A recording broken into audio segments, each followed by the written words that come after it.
আসসালামু আলাইকুম গায়েস, আমার সালাম নেবেন। আশা করি আল্লাহর রহমতে সবাই ভালো আছেন। ভালো থাকা আমার কামনা। ভাই গঠন হয়েছি, আমি আজকে 16 বছর বয়স যখন চলে তখন সিট খাওয়া ধরছি। আজকে 66 বছর চলে আমার 2026। এই সিটখানা ছাড়তে পারি নাই। ডাক্তার হার্টের সমস্যা বলছে, যখন এই সিগারেট বিড়ি না খাই আমার সিটখানা সবাই দোয়া করবেন।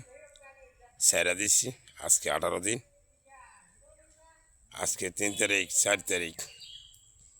যাক, সিগারেট খেলা ছেড়ে দিচ্ছি। সবার দোয়া করুন আমার জন্য, আমি জীবনে যেন আর সিগারেটটা মনে না লইতে পারি, আর এই সিগারেটটা যেন না খাইতে পারি। ডাক্তার একবার নিষিদ্ধ, যেহেতু হাড়ের সমস্যা, সিগারেট বিড়ি যেন না খাই। সব আমার জন্য দোয়া করবেন। আমি বহুত জনের বহুত মনে কষ্ট দিতে পারি ফেসবুকে, আমার ক্ষমাতে শিখে করবেন। কারণ কি, কখন চলে যে শিউর নেই আমার। সব ভালো থাকবেন এই আমার কামনা। দোয়া করি সবার জন্য। আর সবাই ভাই নামাজ পড়বেন এই আমার কামনা। আমিও নামাজ পড়ি, দোয়া করবেন।